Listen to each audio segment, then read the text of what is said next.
Today is December the 11th, 2019. Welcome to the Personal Computer Show. A shout out to all the military men and women serving our country and is away from home at this time of the year. We thank you for your service. I'm Hank Key and my colleague is Joe King. Do you know who has your personal data? Do you know how Facebook, Google, Amazon, and other big tech companies are using your personal data? Our website is pcradioshow.org. We can be heard each Wednesday at 6 p.m. Eastern Time on prn.fm, streaming on the Internet. Podcasts of the programs available on prn.fm, on the Internet, and pcradioshow.org. To listen to the live program on the telephone each Wednesday, 6 p.m. Eastern Time, it's 641-793-7091. You can leave us a message with your question or comments at hank@pcradioshow.org. We have lined up for tonight the following. The evolution of the television delivery platform. T-Mobile's nationwide 5G network isn't nationwide, just really a slightly faster 4G overhype. When it comes to 5G network, North America will get the faster speed earlier. Mark Laiosa has a review on Western Digital My Passport.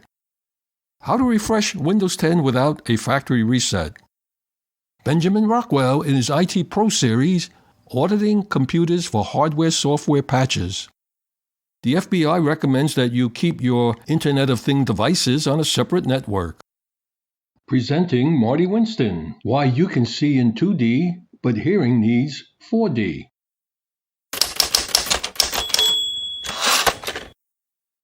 The evolution in the television delivery platform. According to data from the 2018 American Time Use Survey, conducted by the Bureau of Labor Statistics that collects information about how people use their time, not all of those TV-watching Americans are getting their televised entertainment through traditional means. When it comes to TV subscribers, 2018 was a year of the snip. USA Today reported that cable providers lost around 1.1 million subscribers in the third quarter of 2018 alone, while over 725,000 left satellite providers. So why did millions of Americans choose to cut the cord back in 2018? It's a rhetorical question. It's cost. Cable, the tried and true option for over 50 years, cable television brings shows and movies straight into customers' homes via signals transmitted through coaxial or fiber optic cables, as well as over the airwaves. Originating in the United States in the late 1940s, cable television was designed to improve reception of network broadcasts in remote areas. It wasn't until the 1960s when cable was introduced to metropolitan areas as a way to resolve issues with tall buildings blocking over-the-air broadcasts. Then satellite, like cable, brings shows straight into consumer homes. However, unlike cable, signals are delivered to viewers by relaying them from a communication satellite orbiting the Earth. With features like ease of accessibility and exceptional high-definition quality, customers across the globe have taken advantage of the unique service since the first communication satellite was launched into space on July the 23rd in 1962. Cable TV costs have risen to a tipping point that cord cutting is now accelerating. The cable companies have only themselves to blame for losing subscribers. You are not informed of the hidden extra charges when you subscribe. They are continually increasing the monthly cost with small amounts, so it's not noticed until the price hit your consciousness. You are told that the additional channels have been added for your enjoyment, but the typical viewer is not interested, nor do they want the extra programming channels. Cable companies are no longer under any illusions that they can keep customers from cutting the cord. That's one of the key takeaways in a new report from analyst firm MoffettNathanson, which recently hosted a cord-cutting themed summit in which it discussed the future of pay TV industry with the major stakeholders. Michael Nathanson and Craig Moffett said the market is rife with disruption and may have reached a cord-cutting tipping point whereby pay TV operators are in survival mode. doubling down on their more profitable customers and letting price-conscious ones cancel their cable subscriptions and sign up for streaming services instead. The focus of the cable companies is on growing the profitable subscriber base and moving away from offering discounts and promotions for subscribers who do not generate profits. Today, there is a bifurcated marketplace where many subscribers are still happy with the existing pay TV bundle, while there's also a growing number of customers who are more price-oriented. It's not a new phenomenon. The industry has known for a while now that cord cutting is a rapidly accelerating trend. Some providers were probably still in denial, and so offering special rates to subscribers who are just going to cut the cord after the rate expires doesn't really make any sense. Comcast is now focused more on selling high-margin internet services. There is broad consensus in the industry that discounted cable rates are a losing proposition in the world of cord cutting, and a losing proposition in a world where cord cutting will continue, and it is estimated that 40% of the current pay TV subscriber base is at risk for cutting the cord within the next 5 years. Technological changes have disrupted the once comfortable market of cable television. The TV schedule is no longer a factor. Viewers today can stream selected programs and view them at their convenience, and they are no longer tethered to the traditional television set. Their programs can be received and viewed on platform of their choice. It was around this point that television began to lose its definition. After all, what was TV if not a thing that came into your home at a specified time on a recurring schedule, and what was television if not something you watch on your television set? That's now in the past. The new television didn't just mean more TV, it meant a different kind of TV. It meant shows that didn't cater to the median viewer and that in many cases asked more from their audiences than casual background appreciation. This is a weird territory we're getting into. Nothing is too niche. The idea of television isn't to appeal to everyone all at once, but to appeal to everyone in fragments and pieces, serving one narrow interest at a time. That's what television is today. Thinking about cutting cable? Well, here's a look at what options you have available. Viewers chose to scale back on their subscriptions simply because they didn't use the services as much as they thought they would. Fortunately, more and more streaming options are becoming available every day, including the recently launched Disney+. Some don't even make the switch, instead choosing the forego cable or satellite TV from the get-go. While some don't start out as cable or satellite users, others see the benefit of cutting out the extra stuff they don't use. Streaming services like Hulu Plus Live TV, Sling TV, and YouTube TV has features that allow users to watch broadcasts from local stations too, oftentimes helping customers make their decisions. When it comes to enjoying TV and movies, the options can be a bit overwhelming. A quick internet search returns dozens of possibilities, each offering unique content and options to watch. Today, Netflix is a media services provider and production company that features subscription-based streaming of an online library of films and TV programs produced both in-house and by other companies. And then you have Hulu that was released to the public back in 2008. Hulu is a US-based subscription video on-demand service that offers original content as well as content from partners along with ad and ad-free options. Hulu also includes add-on options to give viewers the opportunity to live TV, HBO, Cinemax, and Showtime. Then there's Amazon Prime Video. Amazon Prime Video is a video on-demand service that's developed, owned, and operated by Amazon. It offers TV shows and films from rent or purchase, as well as original content and licensed partnerships. All of this is included in an Amazon Prime subscription. Amazon's video service was introduced in 2006 and was rebranded several times before becoming Prime Video in December 2016. Disney Plus, the newest streaming service, was just recently launched. Disney Plus is a subscription video on-demand service. focusing on the film and TV content produced by Disney Studios and Disney Television. Disney Plus features original films and TV series based on new and existing properties, as well as content from Disney, 20th Century Fox, Lucasfilm, Star Wars, Marvel, National Geographic, and Pixar. Disney Plus users have the option to expand their plan to include a Hulu subscription as well as ESPN Plus. Then there's Sling TV, the first live TV streaming service. Sling TV was launched in February of 2015. It allowed subscribers to watch a collection of live and on-demand TV channels on their internet devices. It's basically cable without the cable.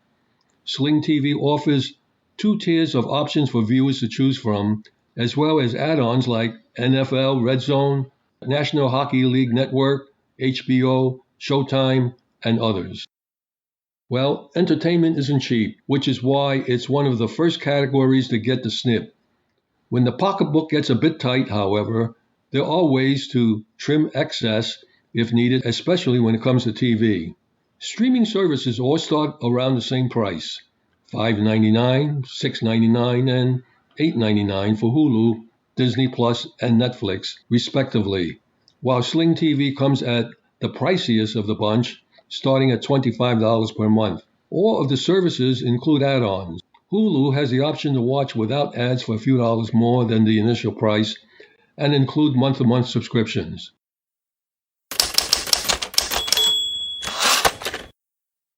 Is T-Mobile nationwide 5G, or is it just a slightly faster 4G? AT&T and Verizon's tendency to dramatically overstate availability and overly ambitious marketing has resulted in consumers' first contact with 5G as generally one of disappointment. That's not to say that 5G won't be a solid improvement when it arrives at scale, just that carriers were abundantly eager to overstate what 5G can do and where it's available, and didn't stop to think that they were doing the technology a disservice. The latest case in point, T-Mobile proudly proclaimed it had launched America's first nationwide 5G network. But a more detailed look at actual availability finds that by nationwide, T-Mobile means about 60% of the US. When pressed for clarification, the company wasn't ready to give you an answer. The US Census Bureau estimates the population to be more than 330 million people, and T-Mobile hasn't actually forgotten about the other 130 million people in the United States, as a sentence halfway through the carrier's press release notes that T-Mobile's network covers more than 60% of the population. At 1 million square miles, the carrier's 5G network also covers about 28% of the country's 3.5 million square miles, and is far short of the geographical reach already provided by T-Mobile's 4G network. T-Mobile was asked to explain why it defines nationwide as 60% of the population. T-Mobile initially didn't answer the question, but later they attempted to defend its claim that the National Advertising Division of the Better Business Bureau declares anything over 200 million to be nationwide. But the National Advertising Division is a largely toothless, self-regulatory apparatus designated to help the industry forestall any meaningful governmental punishment for false advertising. Its definition of nationwide is meaningless to the broader public and factual reality. Either you're actually deploying 5G to everybody, or you're not. One plus side of T-Mobile's 5G launch, at least it's not charging consumers extra to access the network. Although you can probably expect that to change post-merger when sector competition is weakened. Though there's another issue with T-Mobile's claims, that its 5G network is somehow revolutionary. The company's initial implementation of 5G isn't really all that much faster than the existing 4G network. Given this initial launch largely relies on the same 600 MHz spectrum it uses for 4G, not the millimeter wave spectrum that offers lesser range but notably faster speeds. The 5G service that T-Mobile announced isn't much faster than T-Mobile's 4G service. That's because the nationwide 5G covering 60% of the population uses the same 600 MHz spectrum that T-Mobile already uses for 4G. The big speed increases on 5G are expected to come from millimeter wave spectrum, but those higher frequencies don't travel as far and are being used primarily in densely populated urban areas. Again, faster, more reliable networks are always good, but they're not magic. But since just okay doesn't make for headlines, carriers have resorted to dramatically overstating what the standard can do, in turn associating 5G in the minds of the public with marketing hype.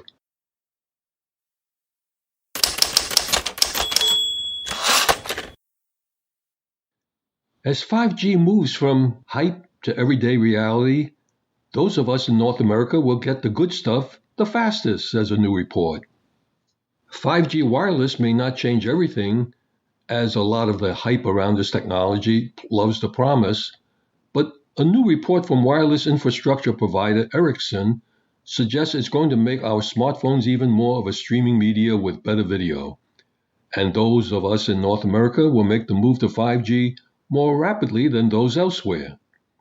The November 2019 edition of the Ericsson Mobility Report predicts that this next generation of mobile broadband will see its first big year in 2020 and account for almost 3/4 of all mobile subscriptions in North America just 5 years later. The rest of the world, however, will move more slowly, says Stockholm-based Ericsson, with the next highest 5G adoption rates seen in Northeast Asia, 56% 5G by 2025, and Western Europe, 55% by 2025. Countries within these regions have developed economies enabling a high adoption rate of information and communications technology. In Central and Eastern Europe, only 25% of mobile subscriptions will be 5G by 2025, and in the rest of the world, the figures are still lower. That adds up to only 2.6 billion 5G subscriptions in 2025 out of 8.9 billion total. If there is a global race to 5G, as politicians like to say, but this report doesn't bear that out. The figures throughout this report suggest much of the world isn't following it with an excess of enthusiasm. A judicious reading of this report offers some key reasons why you might not want to get too giddy about 5G just yet. One of the limits of 5G circuitry in the early 5G phones now available lacks the more integrated designs, reduced power consumption, and more frequencies and network operation modes of the second generation of 5G devices coming next year. Another is the long-term difficulty of building out 5G coverage. Ericsson optimistic forecast posts 5G reaching 65% of the world's population by 2025, but 10% of all that will have to come from dynamically shared spectrum today reserved for 4G LTE. And most of this 5G coverage will not happen via the ultra-fast but short-range millimeter wave service, the focus of much of the 5G sales pitch in the United States, even though the millimeter wave 5G coverage remains vanishingly scarce on the ground. Outside of dense urban areas, 5G will have to ride on lower frequency bands that reach further but don't offer the gigabit speeds so often touted for 5G. It took 4G LTE 7 years to get to 65% population coverage, so on paper, a 55 to 65% of 5G target by 2025, well, that's not unreasonable. Ericsson's report is, however, quite direct in stating that 5G will drive data usage through the roof. In North America, it calls for average smartphone data traffic to increase by a factor of more than 5, from 8.5 gigabyte per user a month in 2019 to 45 gigabytes a month in 2025. Western Europe will take second place in this bandwidth binge contest, going from 8.8 gigabyte to 36 gigabyte a month. Worldwide, Ericsson predicts a jump from 7.2 gigabyte to 24 gigabyte a month.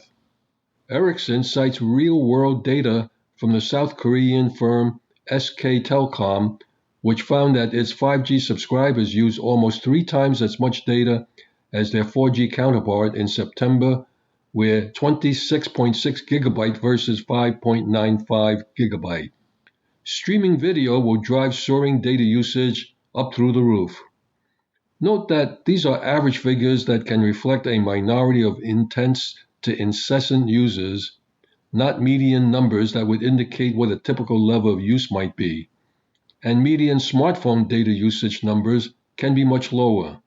The research indicated that this year that while the United States average in the first quarter was 8 gigabytes a month, the median use was just 3.9 gigabytes.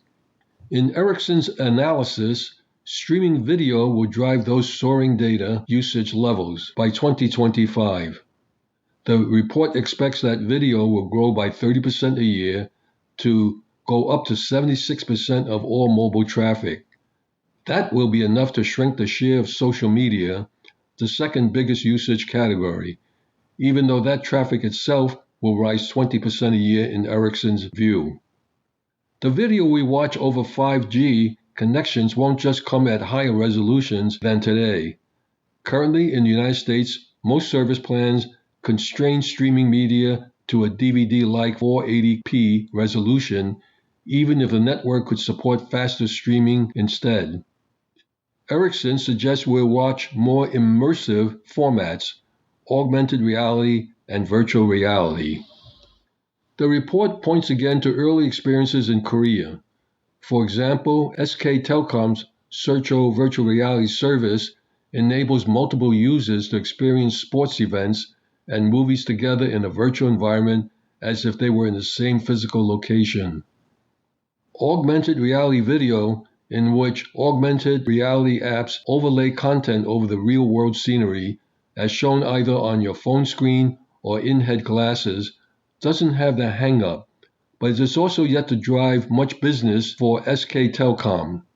Present augmented reality services are mostly proof-of-concept services, paving the way for more advanced augmented reality services in the future. The notion that 5G will result in more of us walking around with AR and VR headsets may be a bit of a stretch to take when we're already swamped with 5G hype. But give Ericsson's authors credit for showing this much constraint.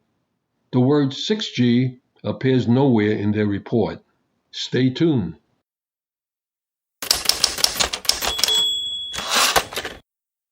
Mark Laiosa has a review on Western Digital My Passport. I'm Mark Laiosa with On the Mark.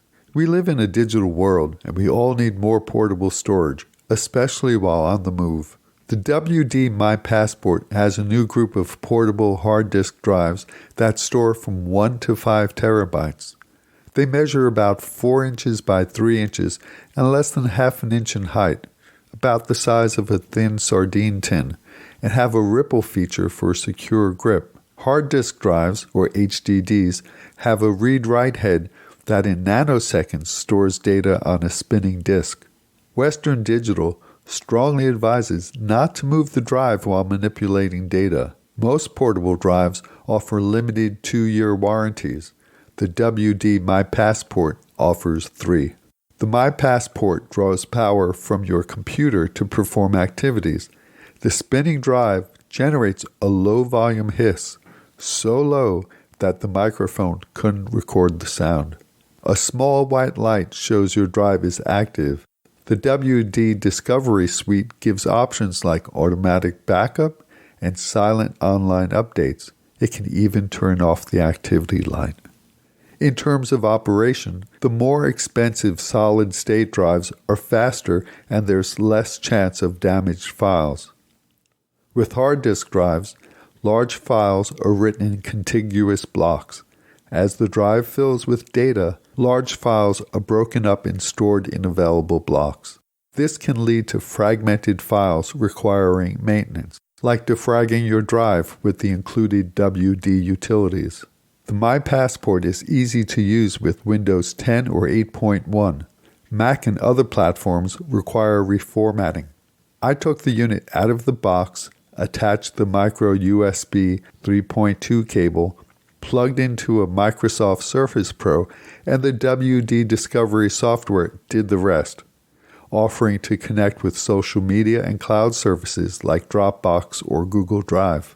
Scheduled backups can be made using the WD drive utilities. There's a password option. If you use it, copy your password to a secure location. There isn't a password recovery program. I transferred 25 gigs to the My Passport in 4 minutes and 6 seconds, roughly a gigabyte in 10 seconds, and the equivalent to approximately 5 DVDs. As a cost-saving strategy, you can reduce your cloud storage fees by downloading to the My Passport. This is important when you can't connect to the cloud. You'll have data in hand, so to speak. Good news? Hard disk drives are 3 to 4 times less expensive than solid-state drives. Shop around. As I mentioned earlier, the My Passport has password protection using built-in 256-bit AES hardware encryption. It's ideal for road warriors or researchers working with sensitive data. Graphic artists and engineers or architects will find it handy while on a job site. Musicians and audio engineers that need portability and affordability can use it to store large sound files and production notes.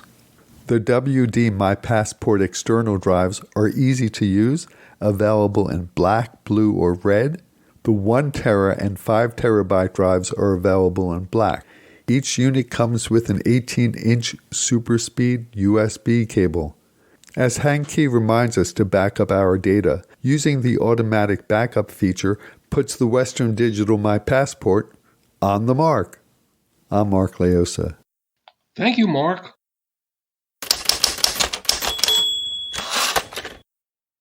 How to refresh Windows 10 without a factory reset. You've been running Windows 10 and it has accumulated bloatware, crapware that is causing the system to be sluggish. You can do a factory reset, but that means you have to go through all the updates, and it gets trickier for those trying to do a factory reset with Windows 7 or 8.1 in the hidden partition. So what can be done to clear the clutter on your computer? Thankfully, Microsoft has included a robust Windows 10 tool that can clean up the system and still enable you to maintain an updated operating system. The tool is officially known as Fresh Start, and as the name hints, it will reset your system and install only the stuff that is required to run Windows 10. Before running Fresh Start, do a full image backup of what you have on the computer. Murphy's Law is you may wish you had if you had encountered a mishap running Fresh Start. Run this with AC power on and not rely on battery power operation. To get started, do a search on the following: Microsoft Windows 10 Fresh Start to access the tool. Fresh Start lets you perform a clean reinstallation and update of Windows 10 while keeping your personal data and most Windows settings intact. In some cases, a clean installation may improve your device startup and shutdown experience, memory usage, Microsoft Store apps performance, browsing experience, and battery life. Note: Fresh Start doesn't delete the files and folders stored on your computer. Still, it is recommended backup of your data before doing anything. So, this is how you can remove all the bloatware apps from your Windows 10 PC. You should note that Windows does not remove third-party apps that are present in Microsoft Store. The rest will be kicked out, which you can reinstall later if you want.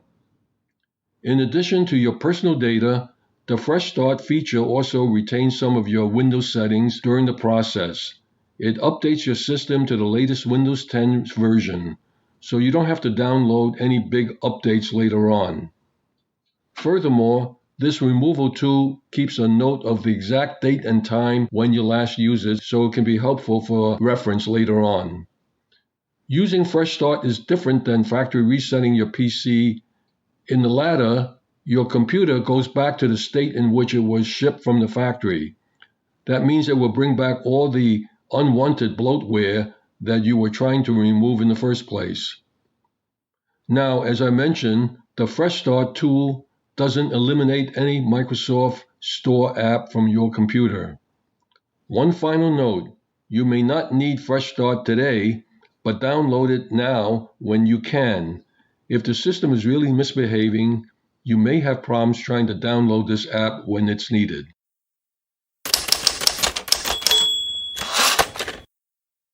Benjamin Rockwell in his IT Pro series, Auditing Computers for Hardware-Software Patches. What would we do without technology in the workplace?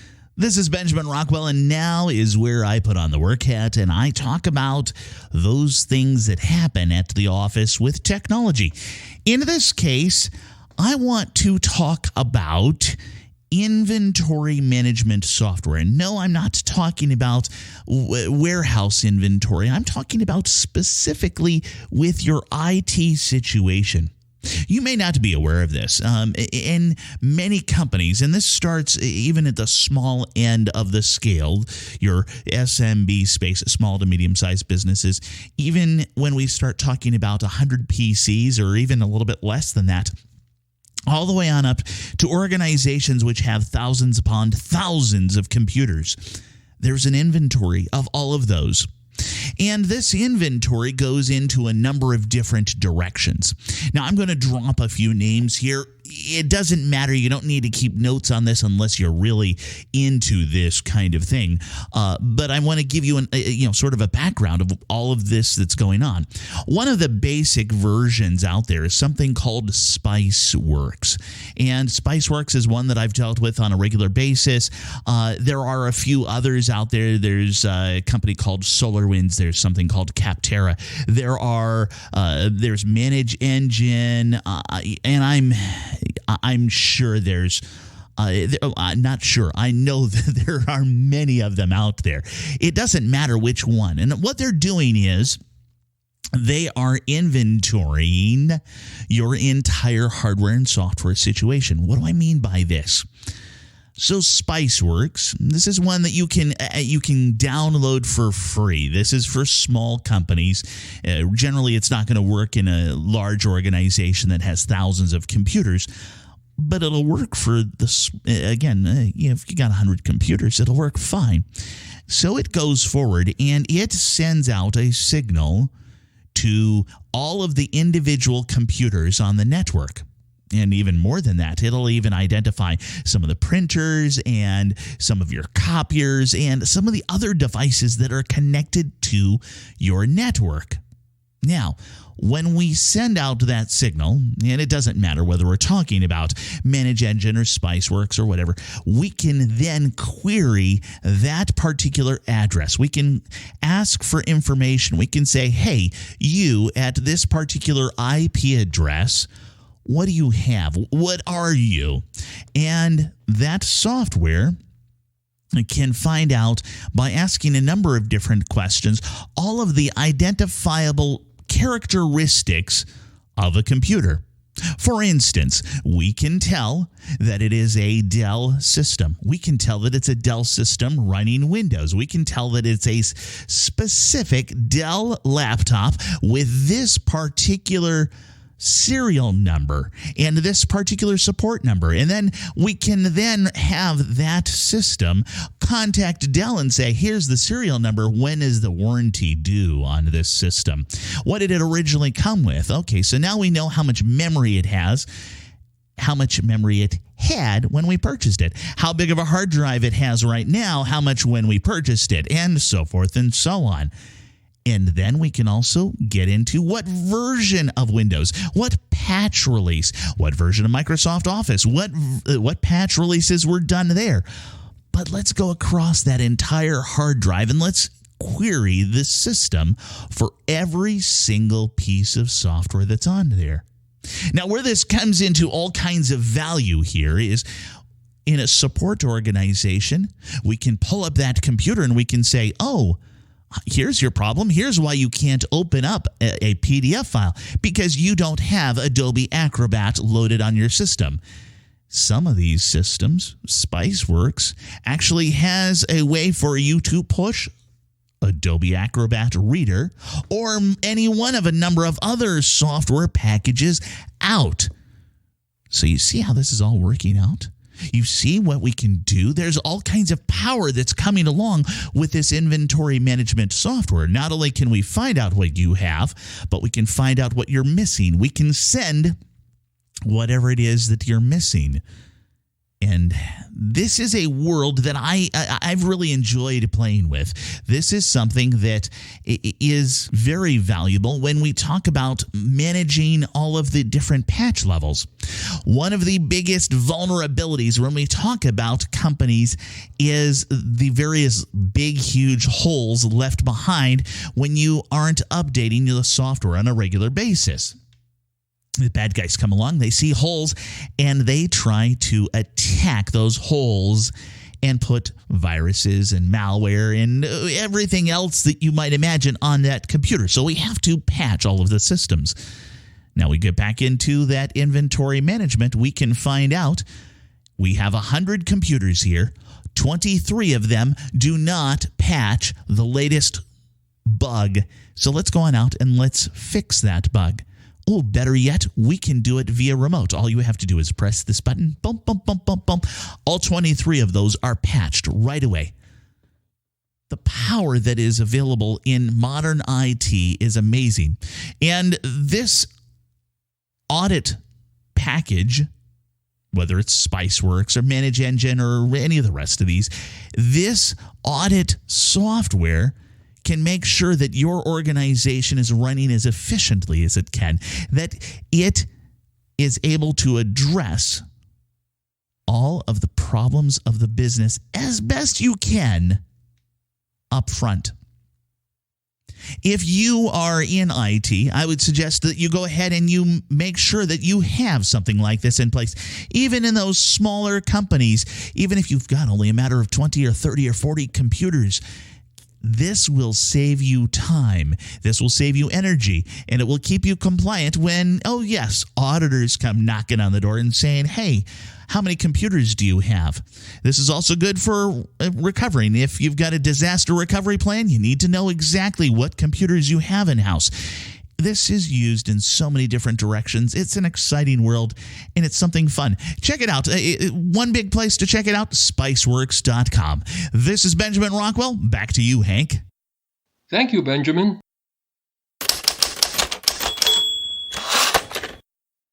FBI recommends that you keep your Internet of Things devices on a separate network. The FBI also recommends changing factory set default passwords and not allowing an Internet of Devices accompanying mobile app to gain access to too many smartphone permissions. We now have smart speakers, smart thermostats, smart doorbells, smart television, smart refrigerators, and the list seems endless. The security on these are not tightly integrated with each other. Google doesn't have all their devices integrated with each other.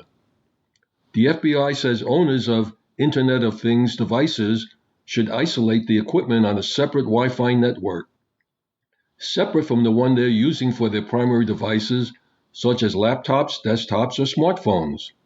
Your refrigerator and your laptop should not be on the same network.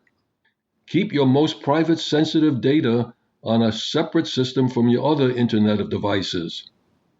The same advice to keep the devices on a separate Wi-Fi network or LAN has been shared in the past by multiple IT and security experts. The reasoning behind it is simple. By keeping all the Internet of Things equipment on a separate network, any compromise of a smart device will not grant an attacker a direct route to a user's primary devices, where most of their data is stored. Jumping across the two networks would require considerable effort from the attacker. However, placing primary devices and Internet of Things devices on separate networks might not sound that easy for non-technical users. The simplest way is to use two routers.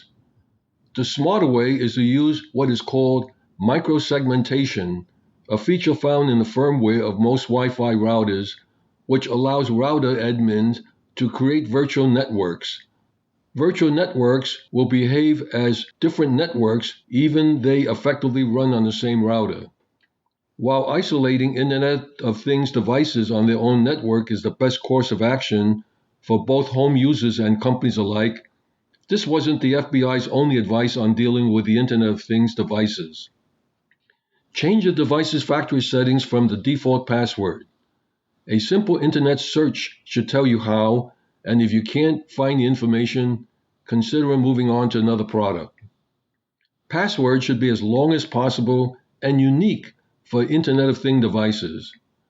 Many connected devices are supported by mobile apps on your phone. These apps could be running in the background and using default permissions that you never realize you approved. Know what kind of personal information those apps are collecting and say no to privilege requests that don't make sense. Make sure that all your devices are updated regularly, especially when you're adding another device each time to the network. If automatic updates are available for software, hardware, and operating systems, turn them on. The FBI claimed that hackers who take over one of today's featured smart television would be able to spy on device owners through the built-in cameras. While this is prudent advice, it is worth mentioning that there have not been any known cases of this happening with hackers taking over smart TV and spying on its owner. There is no standard across the industry for Internet of Things devices. And the easiest probably is to just get another router and keep it on a separate network if you're not sure of how to set up it on the same router.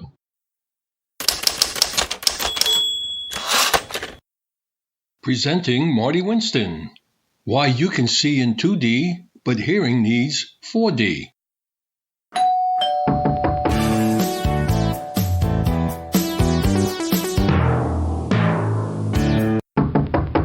Hey, you driving right now?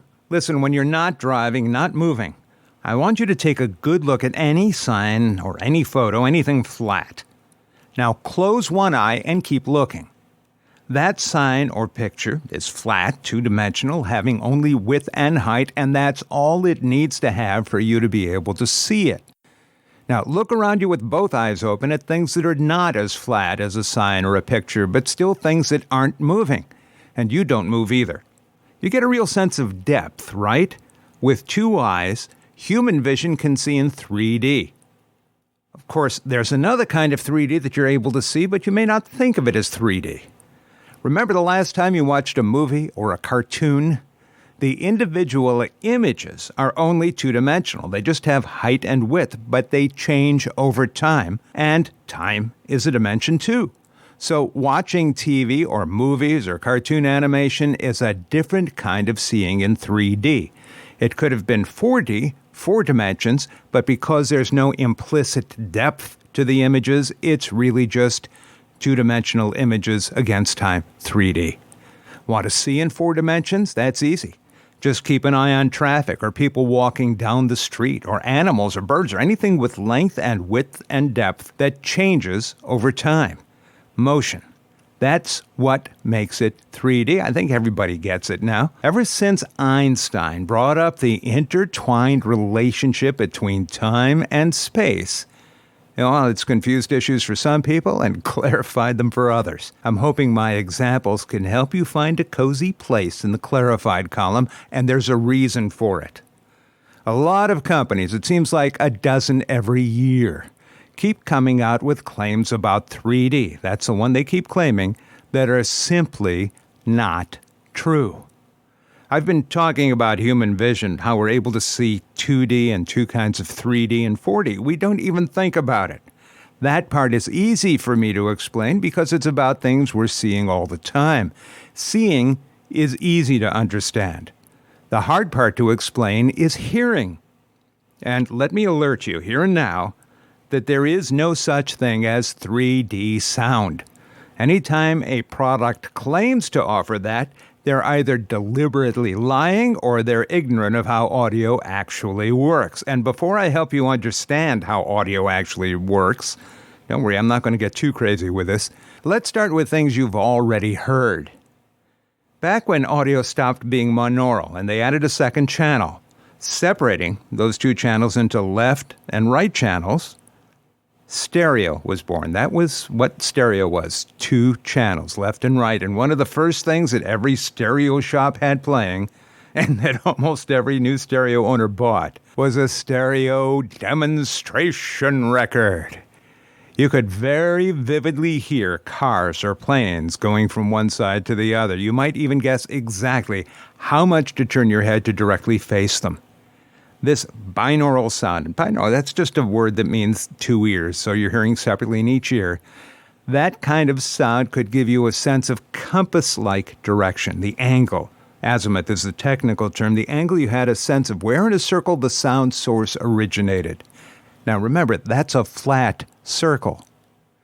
Later, when home theater brought us 5.1 surround sound, the speakers behind you made the direction of rearward sound sources also become more apparent and often somewhat separated from the front. And that's okay, but it was still just where on a flat circle they might be located.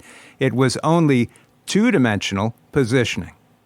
So let's add a third dimension. And this will call for a little bit of imagination. Imagine being in the middle of a circle surrounded by tall ladders, and every ladder having 3 musicians on it, one at the top, one in the middle, and one on the bottom. Stereo can't give you any kind of a clue of whether a trumpet player is at a top rung or in the middle of the ladder or the bottom level. You just can't tell. Neither can surround sound. You would need a lot more channels. And even then, let's be clear, you might be able to identify the position of any one instrument in 3 dimensions. You might fairly call that 3D positioning, but it still isn't 3D audio. Here's the reason. Human beings can only hear 4-dimensional sound. Let me say that another way. If there are less than 4 dimensions to a sound source, you can't hear it, not even in monaural. And here's where what you learned about sound in school may be confusing you. When schools introduce the subject of sound, it's usually with a 2-dimensional image of a waveform, maybe a sine wave to represent a tone, maybe a more complex audio envelope, but just a rectangular image. Know why? Because that's the only alternative available when printing textbooks. You may have seen the same squiggles on oscilloscopes in science fiction movies. If you just hook up a microphone to a scope's input and follow the voltage that represents the relative loudness of the signal, that's what it looks like. Well, anyway, that's the most common way to look at it. So instead of thinking of those rectangular 2-dimensional waveforms as signal readings, you're left thinking that's what sound looks like, but it isn't. It's just a cross-section. Hold your hands out at arm's length, even with your lips and your palm facing you, and blow a brief puff of air. Now you'll notice that it takes a fraction of a second to feel that puff of air reach your hand. That puff of air is much closer to the true fabric of sound. But let's expand on that. You've seen ripples on the water, right? They have length and width and depth. And if they're not moving, that's all they have. But they are moving. That's what makes them ripples. So they have 4 dimensions, length and width and depth, and changes over time. Now, have you ever seen anybody blow smoke rings? They start at the lips and expand outward, each ring remaining its own thing until it dissipates like cloudy little donuts growing while you watch. That's a slow-motion version of how sound works. We hear sound when something moves air at changing rates. Maybe our breath through our larynx, the voice box, maybe the cone on a speaker, maybe the diaphragm on a headphone. In every case, the airflow, meaning the immediate air pressure, is always changing. Those very rapidly changing puffs of air pressure are what we call sound. Those puffs exist, like the ripples, in 3 dimensions. You could feel that blowing of a puff at your hand. It has a beginning and end, so you have a sense of 3 dimensions. So you have these pressure puffs, these pressure ripples in the air, but you can't hear a thing if they're not changing. So for human beings, sound mandates 4 dimensions, the 3 dimensions of that volume of air, and because it has to change for you to hear anything, that 4th dimension, time. When I get pitched by some PR agency parrot on a new client's miraculous 3-dimensional sound, my first question is, can you guess? Really? Which dimension did they leave out? And does it really matter if it's impossible for humans to hear sound in 3 dimensions in any case? Yeah, I'm a smart aleck. Well, they're not going to snooker me. And now if you've paid even just a little attention, they won't be able to bamboozle you either. But wait a minute, because there's something that human hearing can do that electronics can't, at least not yet. We have the brains for it, and they don't. We're conscious of our brains being involved at a content level, interpreting what we hear as to meaning. But there's more than that happening, more than we're consciously aware of. The pressure waves that carry sound, and that are sound, will arrive at our ears at very slightly different times, which our brains consider when determining where a sound is coming from. There may also be differences in when each ear picks up on the high and low pressure waves, their phase, which is a result of, among other things, microechoes as sound bounces off things around us, more positioning hints. And our heads are always moving, even just a little like steering an antenna. And again, that gives our brains still more data. So if we're in that room with the orchestra members on ladders, even blindfolded, we can tell which instruments are higher off the ground, which in the middle, and which lower. You might even be surprised by how much of that sense of orientation still exists for people who can only hear through one ear. And while we're at it, a lot of this is very closely related to how we maintain our balance. That's enough of that.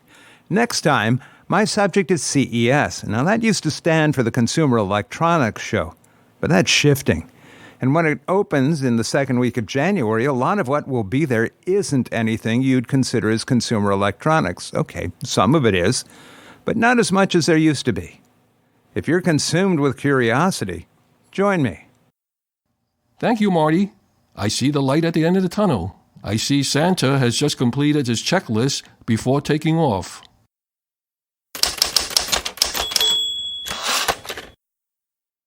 Public service announcements. Computer Club meetings in the New York, New Jersey, and Connecticut tri-state region. The computer clubs have random access sessions at each of these club meetings. If you have any questions or need for technical advice, the club members are more than happy to assist. There is no such thing as a dumb question. All these computer club meetings are open and free to the public. Brookdale Computer Users Group meets Thursday, December the 12th, 6:45 p.m. in the Middletown Library Large Meeting Room at 55 New Monmouth Road in Middletown, New Jersey. The New York Amateur Computer Club will have a presentation transitioning from Windows 7 to Windows 10, and I'll be part of that presentation. Thursday, December the 12th, meeting time is 7 p.m. at NYU, 32 Waverly Place, Silver Building. That's in Manhattan, New York, and check at the front desk for the room number and bring a photo with you for personal ID. The Long Island Macintosh Users Group meets Friday, December the 13th. Meeting time is 7 p.m., and they meet at the New York Institute of Technology, Old Westbury Campus, located at Northern Boulevard and Valentine's Lane, and they meet in the auditorium of the Harry J. Scher Hall. We hope to see you at some of these meetings, and if you have an announcement for me to make regarding your meetings, just send me a note at hank@pcradioshow.org.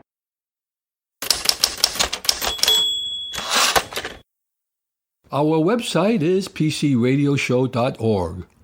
We can be heard each Wednesday at 6 p.m. Eastern Time on prn.fm, streaming on the Internet.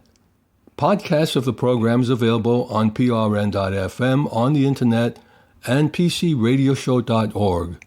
If you have any questions for us, just send us an email addressed to hank@pcradioshow.org. There is no such thing as a stupid question. In the meantime, stay in touch and remember to do regular backups. I'm Hank Key, and on behalf of Joe King and Michael Horowitz, we thank you for listening. Stay safe and healthy, and until we meet again, same time, same station next week.